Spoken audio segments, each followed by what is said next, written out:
विवृतं देवसुरैः सदा वन्द्यं ग्रहैश्च परिवेष्टितं ध्यायन् स्तवन् पठन् नाम यः सूर्यकवचं सदा।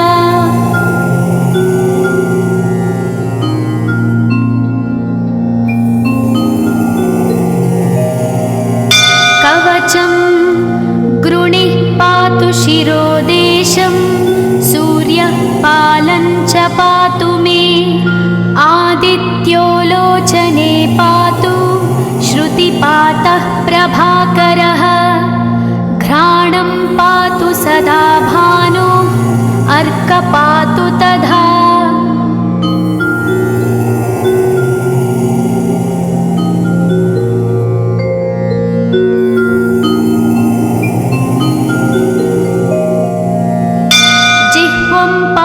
जगन्नाथः कण्ठं पातु विभावसु स्कन्धौ ग्रहपतिः पातु भुजौ पातु प्रभाकरः अहस्करः पातु हस्तौ हृदयं पातु भानुमान्।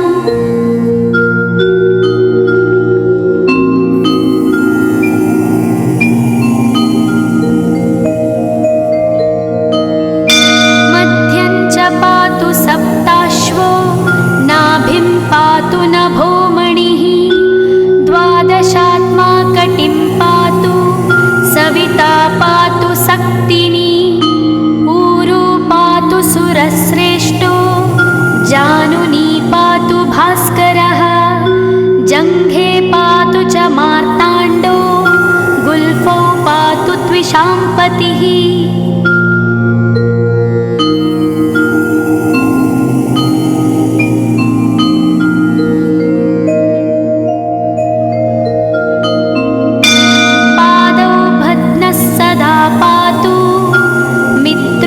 सकलं वपुः वेदत्रयात्मकस्वामिन् नारायण जगत्पते आयतयामं तं कञ्ची द्वेदरूपः प्रभाकरः स्तोत्रेणानेन सन्तुष्टो बालखिल्यादिभिर्वृतः।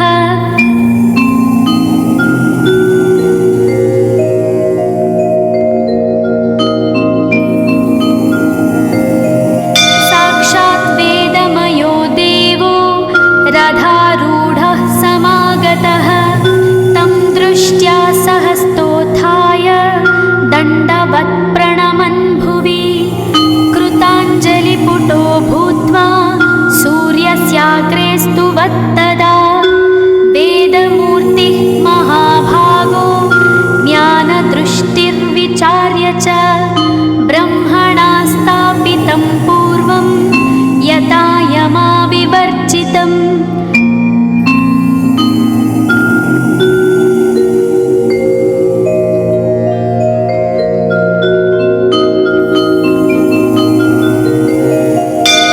सत्त्वप्रधानं शुक्लाख्यं वेदरूपमनामयं शब्दब्रह्ममयं वेदं सत्कर्म ब्रह्मवाचकं मुनिमध्यापयामास प्रथमं सविता स्वयं तेन प्रथमदत्तेन वेदेन परमेश्वरः यज्ञवल्क्यो मुनिश्रेष्ठः कृतकृत्यो भवत्तदा।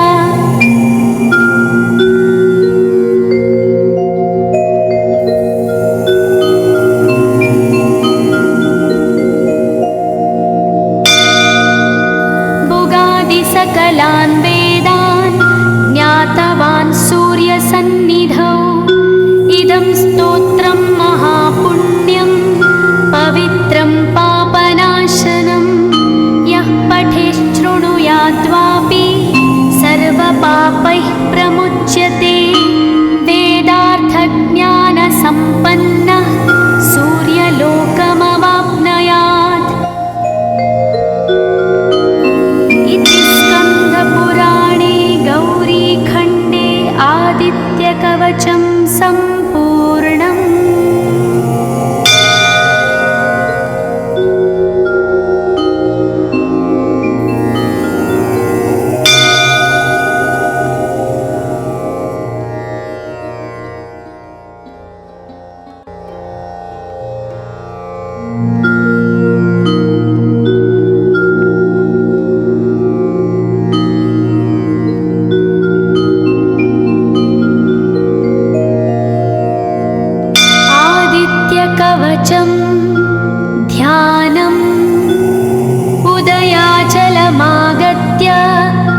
विवृतं देवसुरैः सदा वन्द्यं ग्रहैश्च परिवेष्टितं ध्यायन् स्तवन् पठन् नाम यः सूर्यकवचं सदा।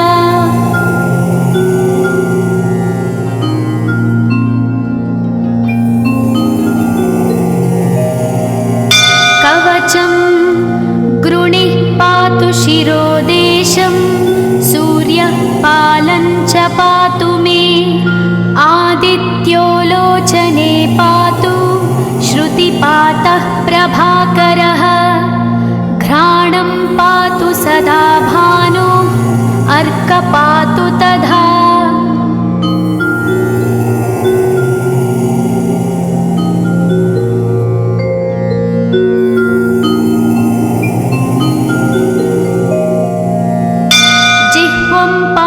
जगन्नाथः कण्ठं पातु विभावसु स्कन्धौ ग्रहपतिः पातु भुजौ पातु प्रभाकरः अहस्करः पातु हस्तौ हृदयं पातु भानुमान्।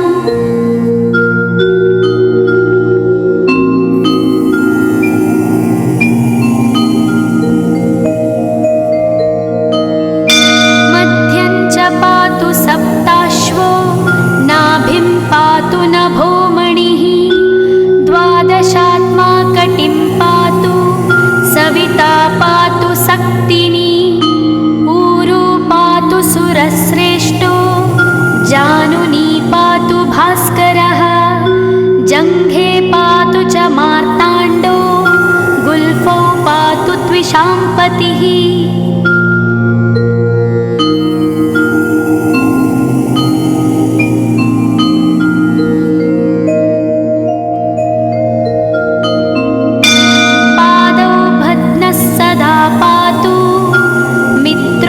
सकलं वपुः वेदत्रयात्मकस्वामिन् नारायण जगत्पते आयतयामं तं कञ्ची द्वेदरूपः प्रभाकरः स्तोत्रेणानेन सन्तुष्टो बालखिल्यादिभिर्वृतः।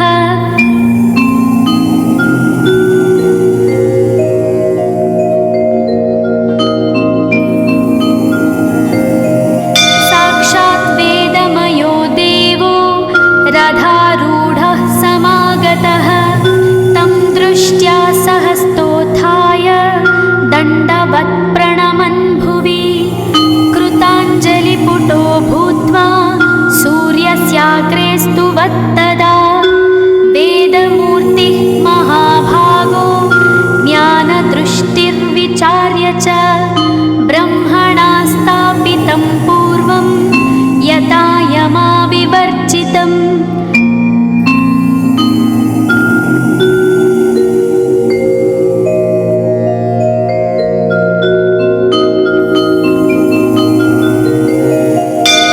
सत्त्वप्रधानं शुक्लाख्यं वेदरूपमनामयं शब्दब्रह्ममयं वेदं सत्कर्म ब्रह्मवाचकं मुनिमध्यापयामास प्रथमं सविता स्वयं तेन प्रथमदत्तेन वेदेन परमेश्वरः यज्ञवल्क्यो मुनिश्रेष्ठः कृतकृत्यो भवत्तदा।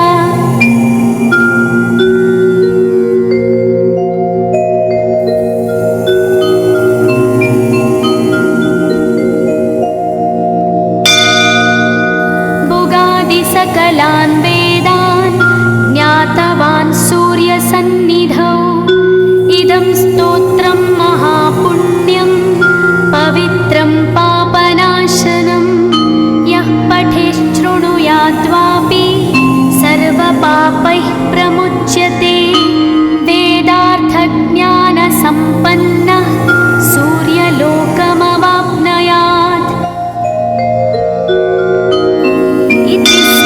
पुराणे गौरीखण्डे आदित्यकवचं सम्पूर्णम्।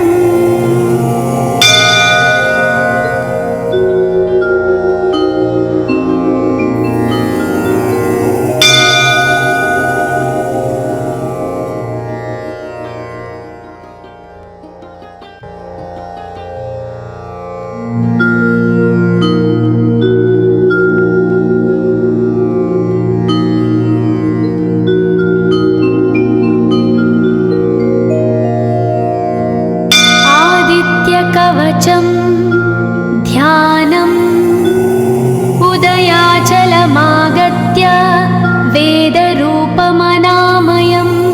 तुष्टावपरया भक्ता वालखिल्यादिभिर्वृतं देवसुरैः सदा वन्द्यं ग्रहैश्च परिवेष्टितं ध्यायन् स्तवन् पठन् नाम यः सूर्यकवचं सदा।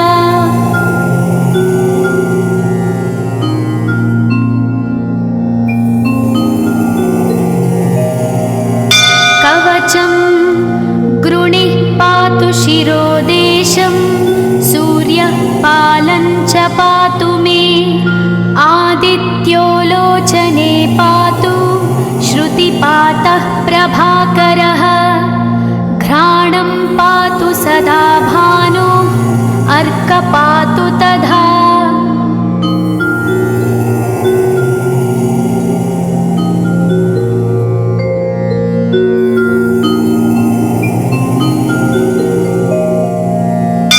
जिह्वं पातु जगन्नाथः कण्ठं पातु विभावसु स्कन्धौ ग्रहपतिः पातु भुजौ पातु प्रभाकरः अहस्करः पातु हस्तौ हृदयं पातु भानुमान्।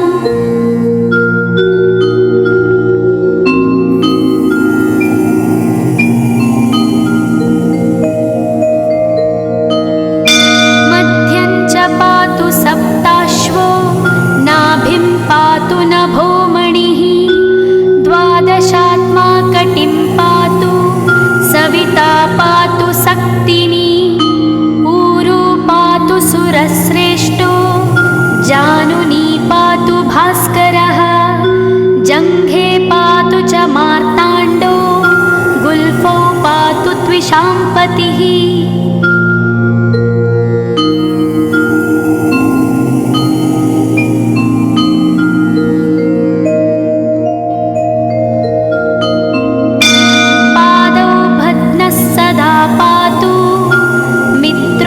सकलं वपुः वेदत्रयात्मकस्वामिन् नारायण जगत्पते आयतयामं तं कञ्ची द्वेदरूपः प्रभाकरः स्तोत्रेणानेन सन्तुष्टो वालखिल्यादिभिर्वृतः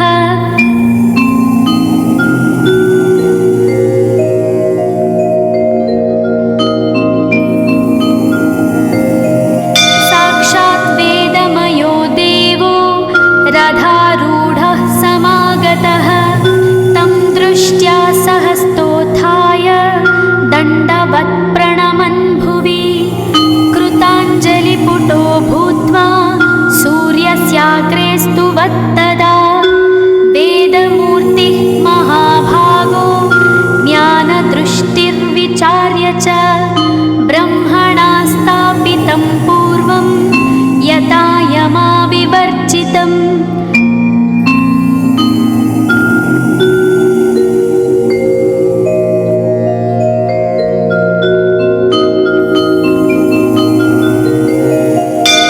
सत्त्वप्रधानं शुक्लाख्यं वेदरूपमनामयं शब्दब्रह्ममयं वेदं सत्कर्म ब्रह्मवाचकम् मुनिमध्यापयामास प्रथमं सविता स्वयं तेन प्रथमदत्तेन वेदेन परमेश्वरः यज्ञवल्क्यो मुनिश्रेष्ठः कृतकृत्यो भवत्तदा।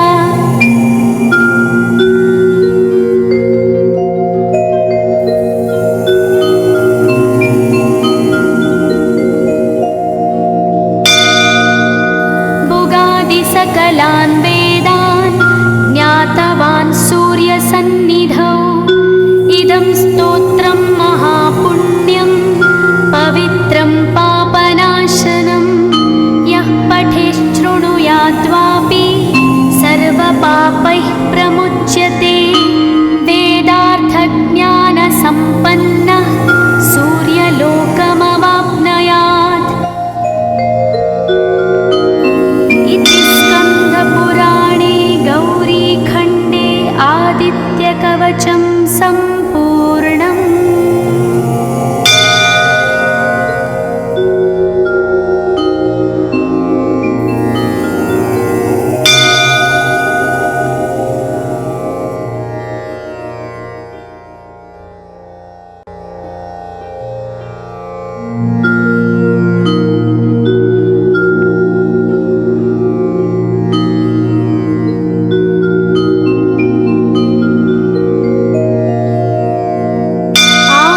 आदित्यकवचं ध्यानम् उदयाचलमागत्य वेदरूपमनामयं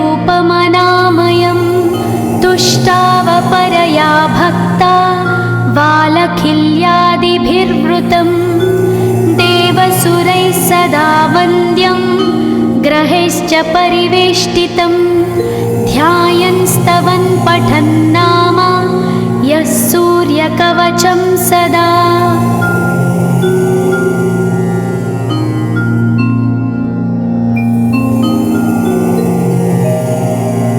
कवचं गृणिः पातु शिरोदेशं सूर्यः पालं च पातु मे आदित्यो लोचने पातु श्रुतिपातः प्रभाकरः घ्राणं पातु सदा भानो अर्कपातु तथा।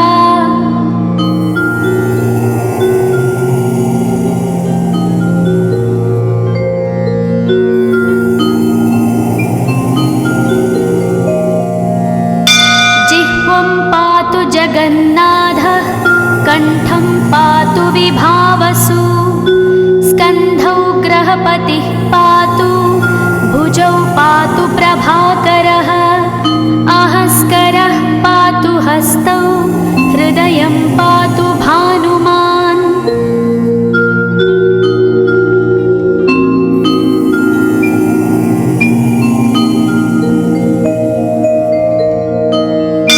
मध्यं च पातु सप्ताश्वो नाभिं पातु नभोमणिः द्वादशात्मा कटिं पातु सविता पातु सक्तिनी ऊरू पातु सुरश्रेष्ठो जानुनी पातु भास्करः जङ्घे पातु च मार्ताण्डो गुल्फौ पातु त्विषाम्पतिः।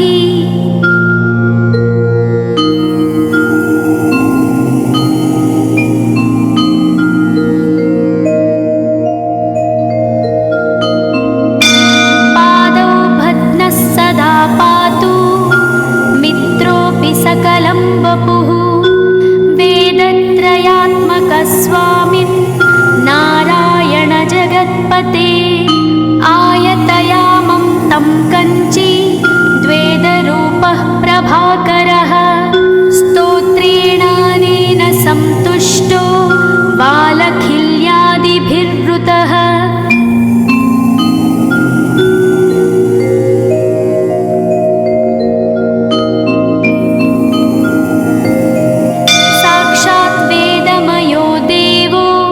रथारूढः समागतः तं दृष्ट्या सहस्तोत्थाय दण्डवत् प्रणमन् भुवि कृताञ्जलिपुटो भूत्वा सूर्यस्याग्रे स्तुवत्तदा वेदमूर्तिः महाभागो ज्ञानदृष्टिर्विचार्य च ब्रह्मणा स्थापितं पूर्वं यथा यमाविवर्जितम्।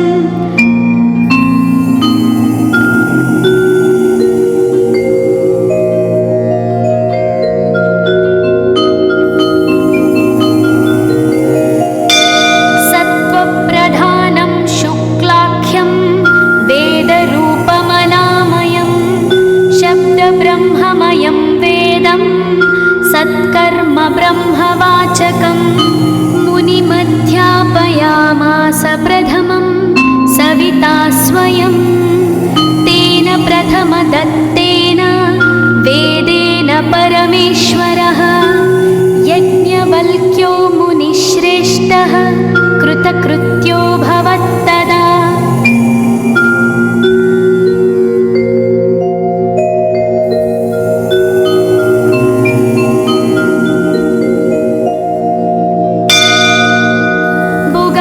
सकलान् वेदान् ज्ञातवान् सूर्यसन्निधौ इदं स्तोत्रं महापुण्यं पवित्रं पापनाशनं यः पठेच्छृणुयाद्वापि सर्वपापैः प्रमुच्यते वेदार्थज्ञानसम्पन्नः सूर्यलोकमवाप्नुयात्।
सदा वन्द्यं ग्रहैश्च परिवेष्टितं ध्यायन् स्तवन् पठन् नाम यः सूर्यकवचं सदा।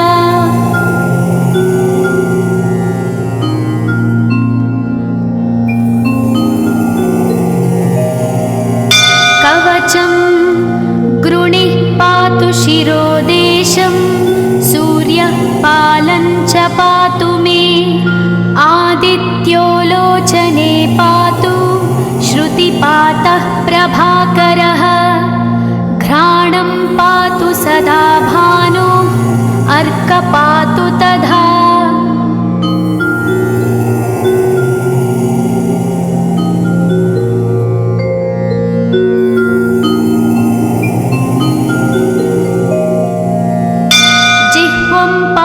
जगन्नाथः कण्ठं पातु विभावसु स्कन्धौ ग्रहपतिः पातु भुजौ पातु प्रभाकरः अहस्करः पातु हस्तौ हृदयं पातु भानुमान्।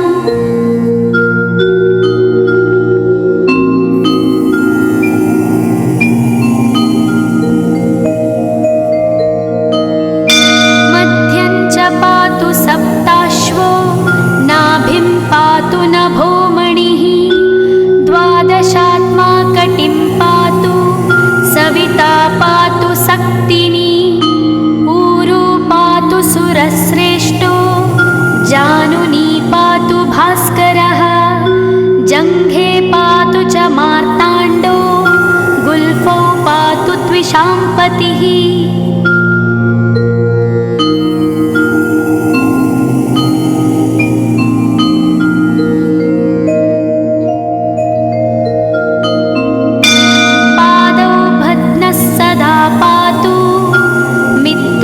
सकलं वपुः वेदत्रयात्मकस्वामिन् नारायण जगत्पते आयतयामं तं कञ्ची द्वेदरूपः प्रभाकरः स्तोत्रेणानेन सन्तुष्टो बालखिल्यादिभिर्वृतः।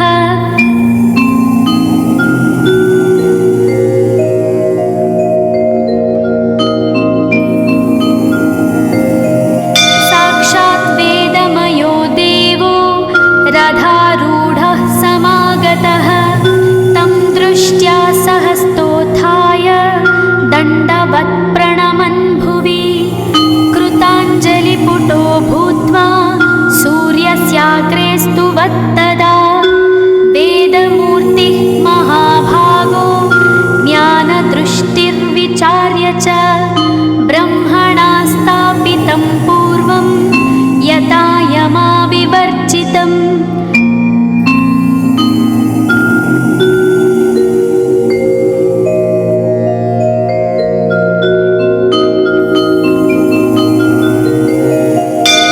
सत्त्वप्रधानं शुक्लाख्यं वेदरूपमनामयं शब्दब्रह्ममयं वेदं सत्कर्म ब्रह्मवाचकम् मुनिमध्यापयामास प्रथमं सविता स्वयं तेन प्रथमदत्तेन वेदेन परमेश्वरः यज्ञवल्क्यो मुनिश्रेष्ठः कृतकृत्यो भवत्तदा।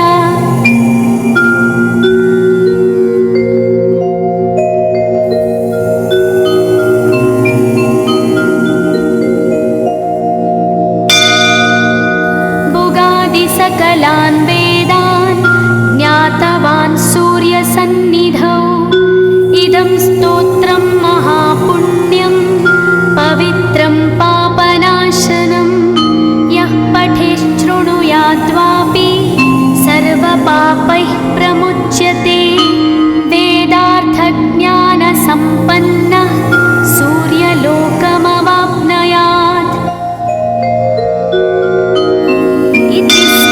पुराणे गौरीखण्डे आदित्यकवचं सम्पूर्णम्।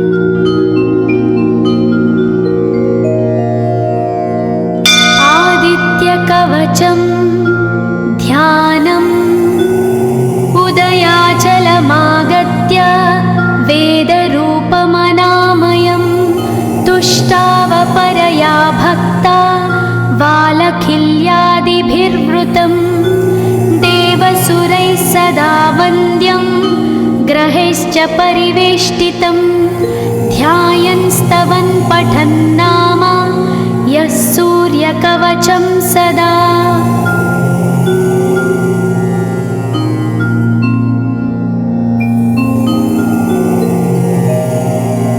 कवचं गृणिः पातु शिरोदेशं सूर्यः पालं च पातु मे आदित्यो लोचने पातु श्रुतिपातः प्रभाकरः घ्राणं पातु सदा भानो अर्क पातु तथा।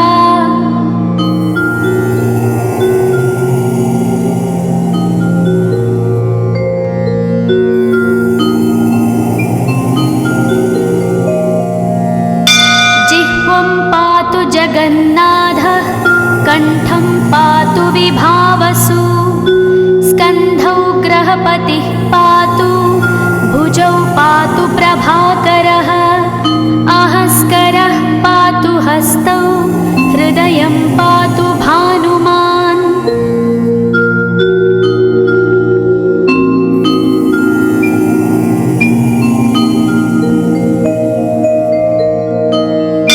मध्यं च पातु सप्ताश्वो नाभिं पातु नभोमणिः द्वादशात्मा कटिं पातु सविता पातु सक्तिनी ऊरू पातु सुरश्रेष्ठो जानुनी पातु भास्करः जङ्घे पातु च मार्ताण्डो गुल्फौ पातु त्विषाम्पतिः।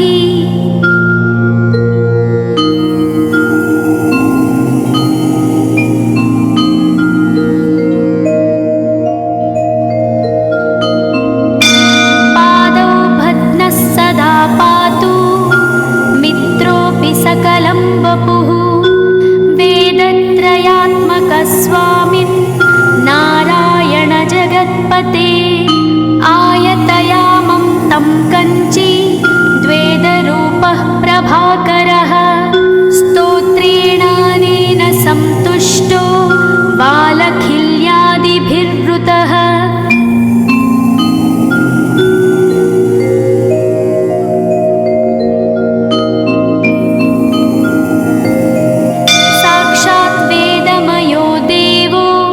रथारूढः समागतः तं दृष्ट्या सहस्तोत्थाय दण्डवत् प्रणमन् भुवि कृताञ्जलिपुटो भूत्वा सूर्यस्याग्रे स्तुवत्तदा वेदमूर्तिः महाभागो ज्ञानदृष्टिर्विचार्य च ब्रह्मणा स्थापितं पूर्वं यथा यमाविवर्जितम्।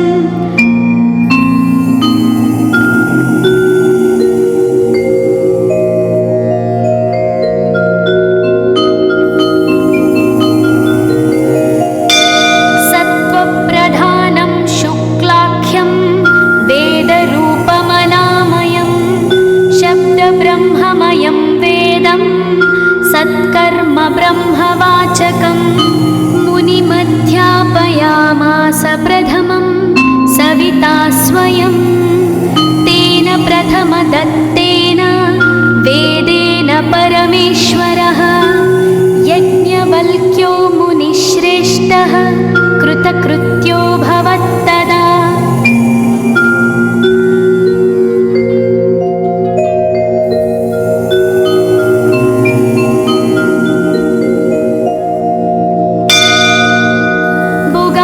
सकलान् वेदान् ज्ञातवान् सूर्यसन्निधौ इदं स्तोत्रं महापुण्यं पवित्रं पापनाशनं यः पठेच्छृणुयाद्वापि सर्वपापैः प्रमुच्यते वेदार्थज्ञानसम्पन्नः सूर्यलोकमवाप्नुयात्। इति स्कन्दपुराणे गौरीखण्डे आदित्यकवचं सम्पूर्णम्।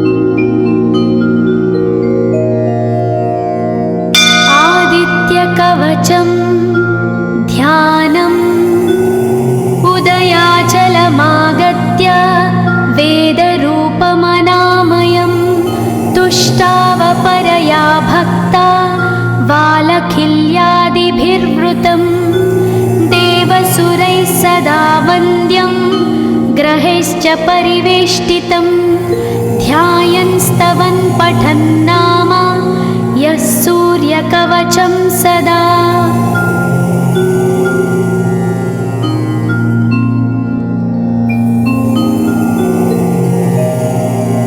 कवचं गृणिः पातु शिरोदेशं सूर्यः पालं च पातु मे आदित्यो लोचने पातु श्रुतिपातः प्रभाकरः घ्राणं पातु सदा भानो अर्कपातु तथा।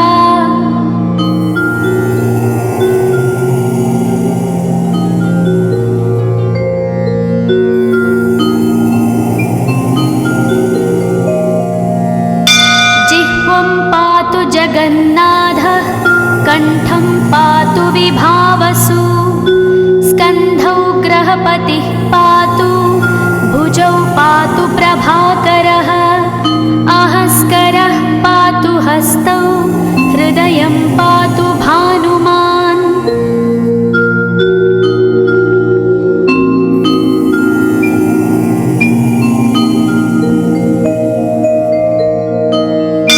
मध्यं च पातु सप्ताश्वो नाभिं पातु नभोमणिः द्वादशात्मा कटिं पातु सविता पातु सक्तिनी ऊरू पातु सुरश्रेष्ठो जानुनी पातु भास्करः जङ्घे पातु च मार्ताण्डो गुल्फौ पातु त्विषाम्पतिः।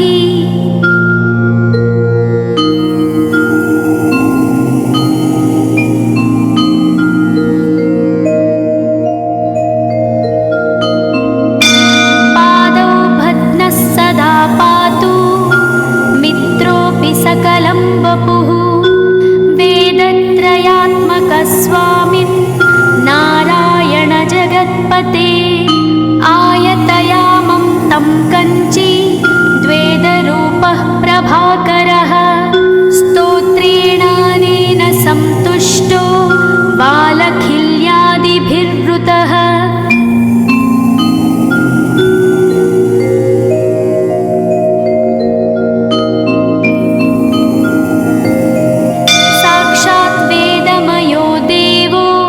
रथारूढः समागतः तं दृष्ट्या सहस्तोत्थाय दण्डवत् प्रणमन् भुवि कृताञ्जलिपुटो भूत्वा सूर्यस्याग्रे स्तुवत्तदा वेदमूर्तिः महाभागो ज्ञानदृष्टिर्विचार्य च ब्रह्मणा स्थापितं पूर्वं यथा यमाविवर्जितम्।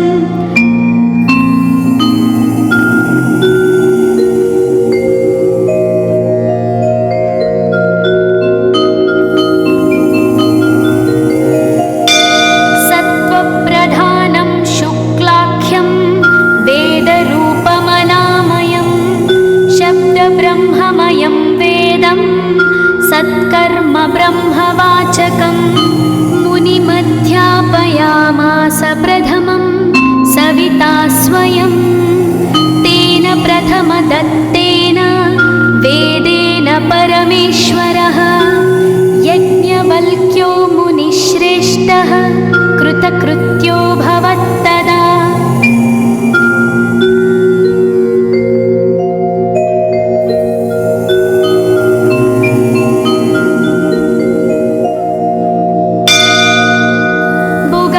सकलान् वेदान् ज्ञातवान् सूर्यसन्निधौ इदं स्तोत्रं महापुण्यं पवित्रं पापनाशनं यः पठेच्छृणुयाद्वापि सर्वपापैः प्रमुच्यते वेदार्थज्ञानसम्पन्नः सूर्यलोकमवाप्नुयात्।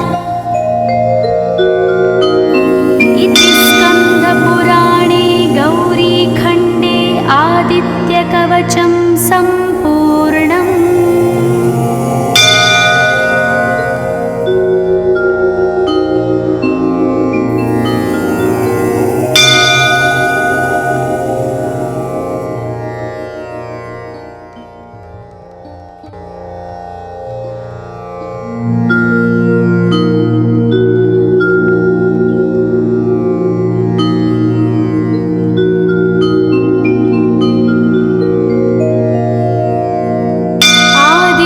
कवचं ध्यानम् उदयाचलमागत्य वेदरूपमनामयं तुष्टावपरया भक्ता वालखिल्यादिभिर्वृतं देवसुरैः सदा वन्द्यं ग्रहैश्च परिवेष्टितं ध्यायन् स्तवन् पठन् नाम यः सूर्यकवचं सदा।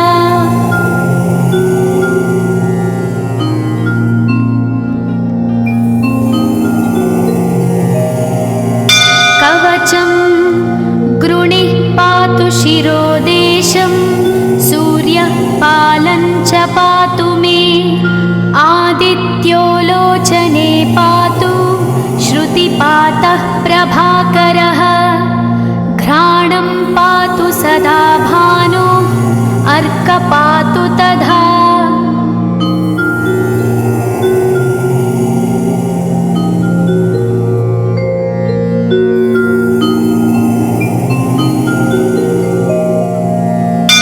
जिह्वं पातु जगन्नाथः कण्ठं पातु विभावसु स्कन्धौ ग्रहपतिः पातु भुजौ पातु प्रभाकरः अहस्करः पातु हस्तौ हृदयं पातु भानुमान्।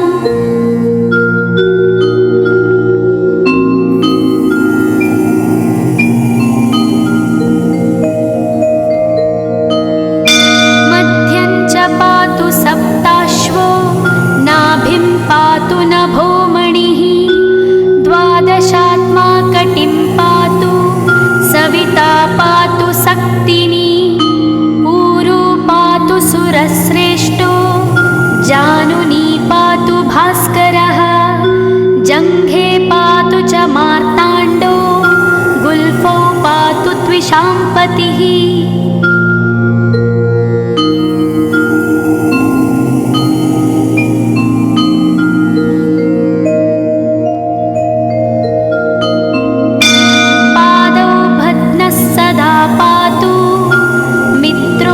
सकलं वपुः वेदत्रयात्मकस्वामिन् नारायण जगत्पते आयतयामं तं कञ्ची द्वेदरूपः प्रभाकरः स्तोत्रेणानेन सन्तुष्टो वालखिल्यादिभिर्वृतः।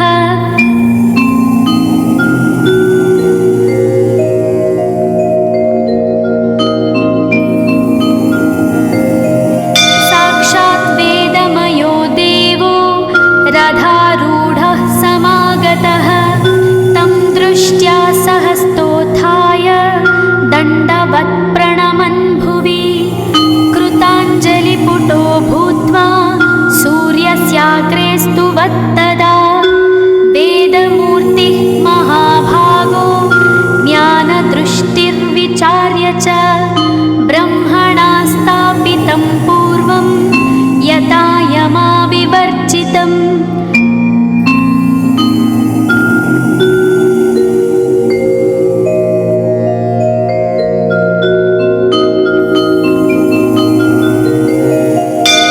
सत्त्वप्रधानं शुक्लाख्यं वेदरूपमनामयं शब्दब्रह्ममयं वेदं सत्कर्म ब्रह्मवाचकं मुनिमध्यापयामास प्रथमं सविता स्वयं तेन प्रथमदत्तेन वेदेन परमेश्वरः यज्ञवल्क्यो मुनिश्रेष्ठः कृतकृत्यो भवत्तदा।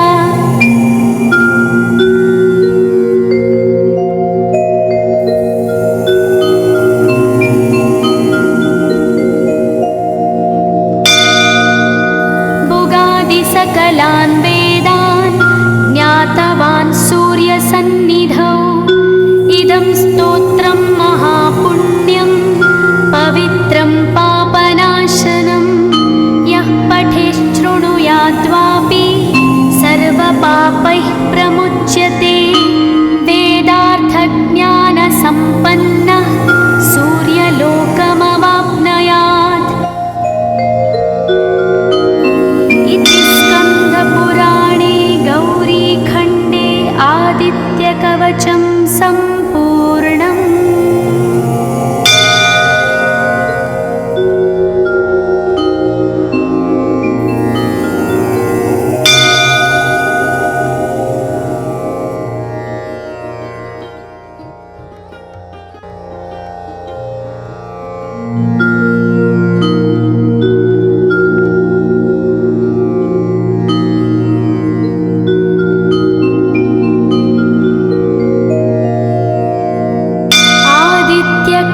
कवचं ध्यानम् उदयाचलमागत्य वेदरूपमनामयं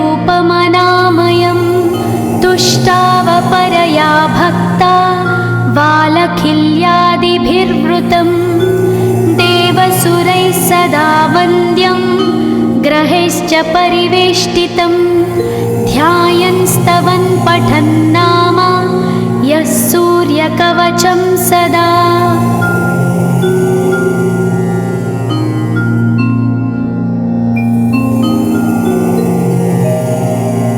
कवचं गृणिः पातु शिरोदेशं सूर्यः पालं च पातु मे आदित्यो लोचने पातु श्रुतिपातः प्रभाकरः घ्राणं पातु सदा भानो अर्कपातु तथा।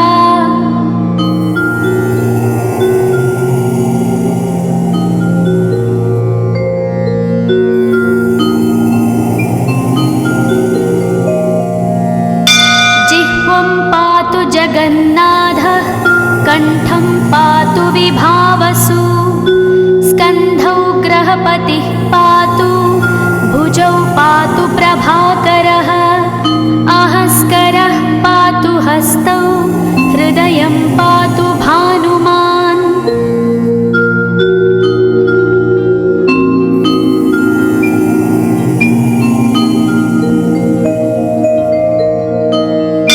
मध्यं च पातु सप्ताश्वो नाभिं पातु नभोमणिः द्वादशात्मा कटिं पातु सविता पातु सक्तिनी ऊरू पातु सुरश्रेष्ठो जानुनी पातु भास्करः जङ्घे पातु च मार्ताण्डो गुल्फौ पातु त्विषाम्पतिः।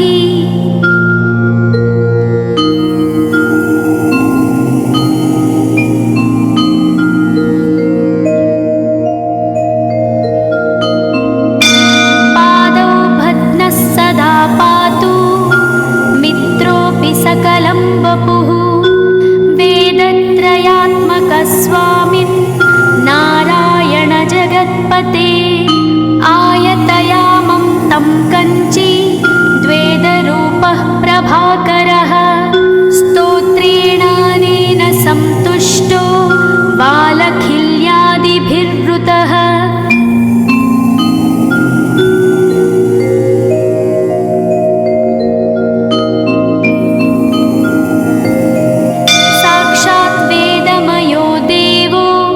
रथारूढः समागतः तं दृष्ट्या सहस्तोत्थाय दण्डवत् प्रणमन् भुवि कृताञ्जलिपुटो भूत्वा सूर्यस्याग्रे स्तुवत्तदा वेदमूर्तिः महाभागो ज्ञानदृष्टिर्विचार्य च ब्रह्मणा स्थापितं पूर्वं यथा यमाविवर्जितम्।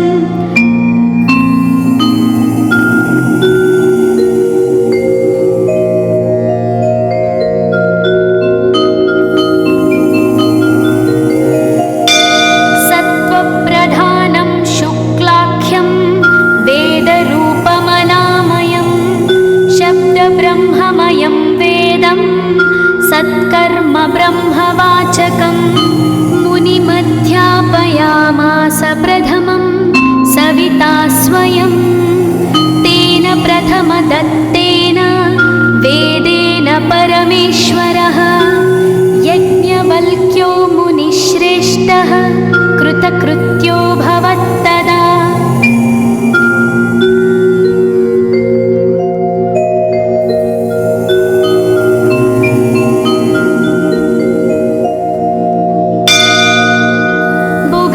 सकलान् वेदान् ज्ञातवान् सूर्यसन्निधौ इदं स्तोत्रं महापुण्यं पवित्रं पापनाशनं यः पठेच्छृणुयाद्वापि सर्वपापैः प्रमुच्यते वेदार्थज्ञानसम्पन्नः सूर्यलोकमवाप्नुयात्।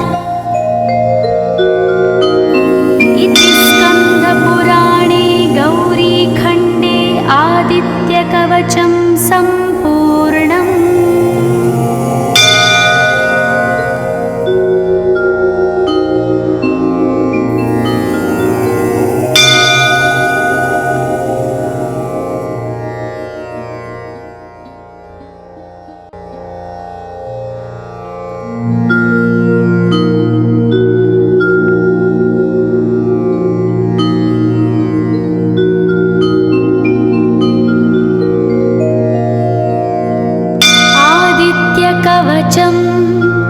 ध्यानम् उदयाचलमागत्य वेदरूपमनामयं तुष्टावपरया भक्ता वालखिल्यादिभिर्वृतं देवसुरैः सदा वन्द्यं ग्रहैश्च परिवेष्टितं ध्यायन् स्तवन् पठन् नाम यः सूर्यकवचं सदा।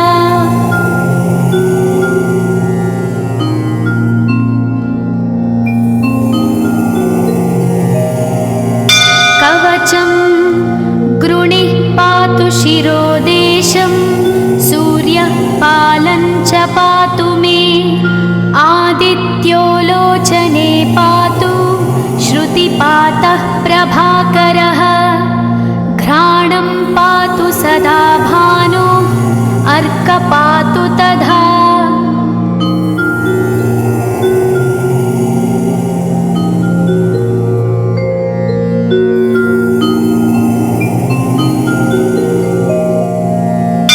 जिह्वं पातु जगन्नाथः कण्ठं पातु विभावसु स्कन्धौ ग्रहपतिः पातु भुजौ पातु प्रभाकरः अहस्करः पातु हस्तौ हृदयं पातु भानुमान्।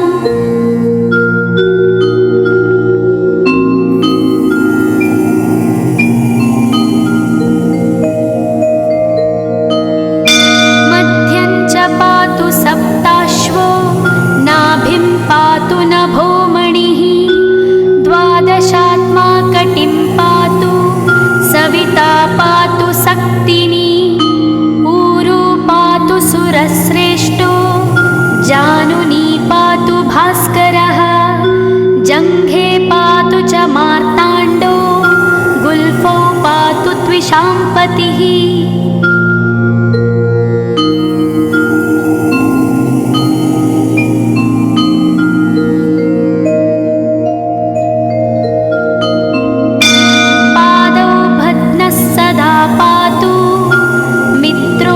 सकलं वपुः वेदत्रयात्मकस्वामिन् नारायण जगत्पते आयतयामं तं कञ्ची द्वेदरूपः प्रभाकरः स्तोत्रेणानेन सन्तुष्टो वालखिल्यादिभिर्वृतः।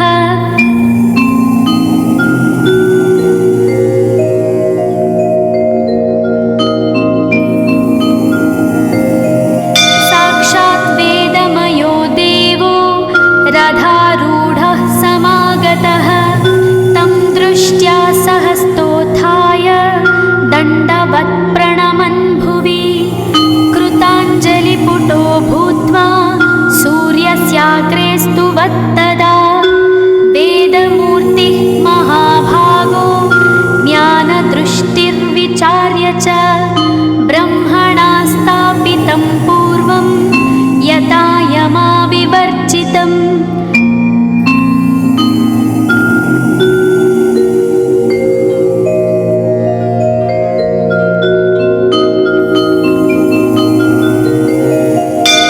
सत्त्वप्रधानं शुक्लाख्यं वेदरूपमनामयं शब्दब्रह्ममयं वेदं सत्कर्म ब्रह्मवाचकम् मुनिमध्यापयामास प्रथमं सविता स्वयं तेन प्रथमदत्तेन वेदेन परमेश्वरः यज्ञवल्क्यो मुनिश्रेष्ठः कृतकृत्यो भवत्तदा।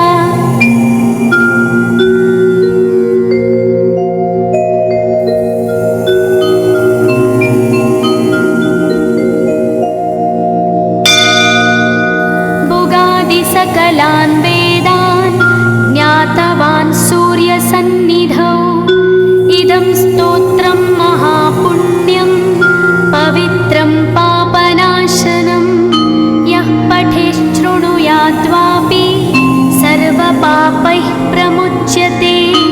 वेदार्थज्ञानसम्पन्नः सूर्यलोकमवाप्नुयात्। इति स्कन्दपुराणे गौरीखण्डे आदित्यकवचं